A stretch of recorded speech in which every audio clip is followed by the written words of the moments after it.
2 tahun dia harus dapat 2 dosis dulu, baru setelah itu pengulangan. Terus ngapain vaksin? Nah, itu gimana dok? Apa pendapat ilmiah yang dokter bisa sampaikan? Jadi gini, ya. Dasar dan tambahan. Oke, kalau yang dasar itu apa aja dok? Kalau imunisasi dasar yang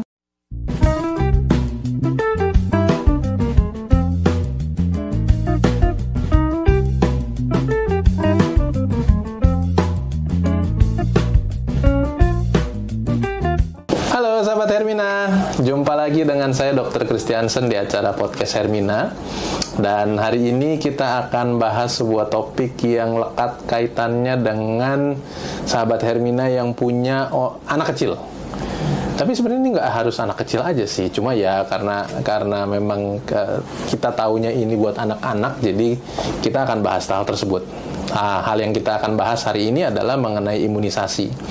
Dan bersama dengan saya sudah hadir narasumber saya yang kece. Selamat sore dokter. Boleh perkenalkan siapa nama dokter?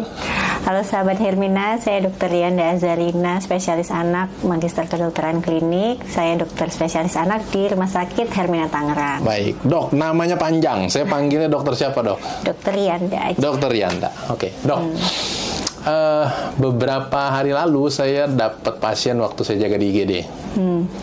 Pasiennya anak, TBC, dan kemudian ternyata keadaan klinisnya parah sekali sehingga harus masuk ICU. Dan setelah saya tanya-tanya, pasiennya itu tidak memiliki riwayat imunisasi yang baik. Maka saya harus bertanya sama dokter, emang imunisasi itu penting ya dok ya?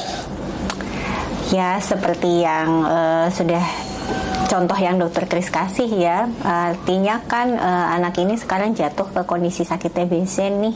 Sebetulnya TBC adalah salah satu jenis penyakit yang bisa dicegah. Dengan apa sih cara mencegahnya? Ya dengan imunisasi itu. Jadi kalau dibilang imunisasi itu penting apa enggak? Jelas penting sebetulnya, karena sangat penting sekali. Sangat penting sekali karena memang imunisasi ditujukan untuk mencegah penyakit-penyakit yang bisa dicegah. Salah satunya contohnya TBC itu.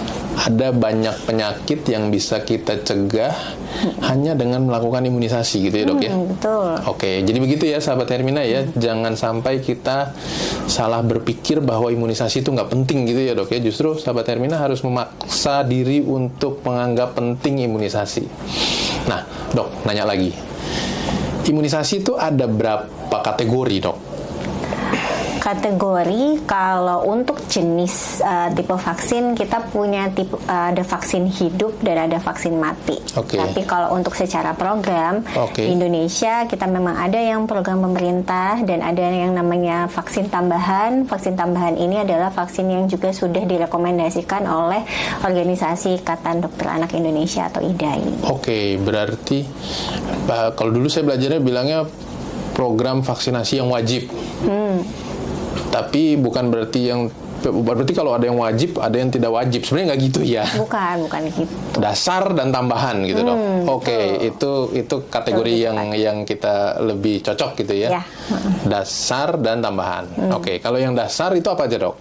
Kalau imunisasi dasar yang sampai di tahun 2025 ini yang ada masuk di program pemerintah ada hepatitis B, ada BCG, ada DPT, rotavirus untuk diare, PCV untuk pneumonia, ada IPV untuk polio, campak. Sekarang jadi 7 ya dok? Banyak. Wow, sahabat Hermina dulu waktu saya belajar itu masih cuma 5. Masih belum ada rotavirus dok. Jadi sekarang rotavirus itu masuk di dasar. Betul, rotavirus dan PCV. Sebetulnya ada juga tambahan kalau ada di daerah endemis untuk Japanese encephalitis, penyakit Japanese encephalitis. Tapi ini hanya di daerah tertentu di Indonesia. Tapi yang berlaku luas adalah 7 bidang tadi ya dok ya. Jadi sahabat Hermina 7 itu yang dasar. Semua anak-anak kita wajib dilakukan itu. Nah tadi dokter ada juga kita sebut tambahan. Yang tambahan apa aja dok? Tambahan ada influenza, ada varicella untuk cacar air, ada hepatitis A ya untuk yang sakit kuning. Terus untuk anak-anak perempuan ada HPV. HPV juga. Okay. Dan sebetulnya HPV ini sebetulnya masuk program pemerintah sudah, tapi nanti untuk anak usia usia SMP. Oke. Usia SMP. Okay. Terus ada demam berdarah. Oke, DBD. Ini juga. Dok, saya lupa tadi. Tifo, DBD, HPV itu yang buat itu ya. Kanker serviks. Kanker serviks, kanker leher rahim. Terus tadi influenza, tifoid, varicella. Oke. Mumps itu MMR itu di mana, Dok? Mumps juga, tapi ini memang sudah jadi kalau sebelumnya mumps itu masuk pemerintah, tapi sekarang di pemerintah hanya MR-nya saja. Jadi campak dan rubellanya saja, tapi kalau untuk mumps-nya itu termasuk tambahan. Oh, jadi dipisah. Kalau di zaman dulu MMR itu tambahan. Measles, mumps, rubella itu ya, Dok ya. Tapi kalau sekarang mumps itu masuknya di tambahan. Measles itu apa, Dok, bahasa Indonesia, Dok? Campak. Campak dan cacar air. Rubella. Bukan. Rubella. Measles dan rubella yang dijadikan program wajib. Oke, program dasar. Dok, yang 5 ini yang tadi kita ceritakan tentang imunisasi tambahan. Seringkali masyarakat suka cerita kalau divaksin tuh malesnya mesti diulang gitu ya. Yeah. Dan itu kan menghabiskan waktu dan lain-lain. Yang 5 ini harus diulang juga nggak, Dok? Yang 5 terutama kayak untuk influenza itu memang disarankan untuk setiap tahun diulang. Tapi kalau misalkan pemberiannya untuk anak di bawah 2 tahun, dia harus dapat 2 dosis dulu, baru setelah itu pengulangan 1 tahun sekali. Tapi kalau sudah di atas 2 tahun biasanya hanya perlu diulang 1 tahun sekali.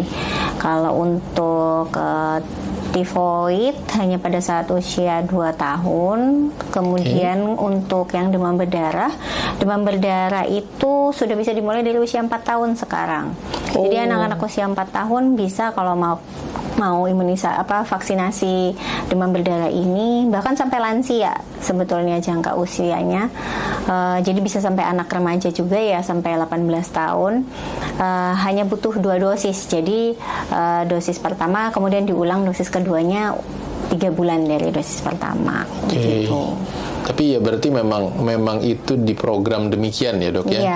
Karena diulang itu buat ngebooster gitu ya. Betul, Dok, jadi tujuannya booster nih apa sih, supaya vaksin ini bisa bekerja lebih efektif dan bisa memberikan masa proteksi lebih panjang.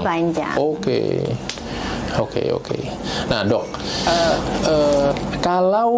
kalau vaksinasi ini kita lakukan, ada banyak. Saya pernah dapat pertanyaan dari pasien begini, ngapain lah, Dok? Saya kena juga kok sakit tersebut. Nah, misalnya kayak BCG gitu ya. BCG kan sebenarnya kita juga di masyarakat tetap akan kena TBC. Terus ngapain vaksin? Nah, itu gimana, Dok? Apa pendapat ilmiah yang dokter bisa sampaikan? Jadi gini, kan memang tujuannya dari imunisasi atau vaksinasi ini adalah untuk mencegah, tapi tidak pernah memberikan jaminan tidak akan mungkin kena. Tidak 100%. Tidak 100%. Tapi kalau sampai seseorang jatuh sakit, setelah dia mendapatkan imunisasi itu, sakitnya tidak akan sampai berat. Gitu.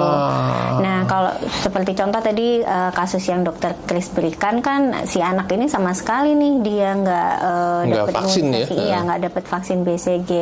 Akhirnya dia bisa jatuh ke kondisi terinfeksi TBC, dan TBC-nya bisa jatuh ke kondisi yang lebih berat. Oke, jadi vaksin itu bukanlah untuk mencegah 100% gitu ya, Dok ya? Ya, bukan berarti dia akan kebal 100% terhadap sakit itu. Oh, hanya satu kasus yang katanya pernah begitu ya, Dok ya? Apa itu, Dok, yang sudah musnah dari muka bumi? Variola ya? Ya, variola kalau nggak salah. Tapi yang lain itu sifatnya adalah memberikan kekebalan sehingga ketika kita sakit yang disebabkan sama agen tersebut, sama kuman tersebut, sakitnya tidak berat. Betul. Sakitnya tidak berat, atau bahkan bisa mencegah kita dari kematian yang timbul akibat penyakit yang divaksin tersebut. Betul sekali. Begitu ya, sahabat Hermina. Jadi penting vaksin. Dan seiring dengan teknologi kedokteran makin bertambah, makin banyak penyakit yang sudah bisa divaksin gitu ya, Dok ya. Betul. Makin banyak yang sudah bisa divaksin. Dok, kalau ada sahabat Hermina yang mau ketemu sama dokter dan mau minta divaksin sama dokter, di mana sahabat Hermina bisa ketemu sama dokter? Saya praktek di Rumah Sakit Hermina Tangerang, Oke. Polipatma. Oke. Saya hampir setiap hari dari hari Senin sampai Jumat. Senin jam sampai 3 Jumat. sore. Jam 15. Ya. Oke. Dicatat ya sahabat Hermina, jangan lupa jadwalnya Dokter Yanda. Dok, terima kasih banyak sudah berbincang dengan kami dan sahabat Hermina mengenai vaksin. Sama-sama. Nanti kita ngobrol lagi dengan topik yang berbeda ya, Dok. Ya. Bye-bye sahabat Hermina.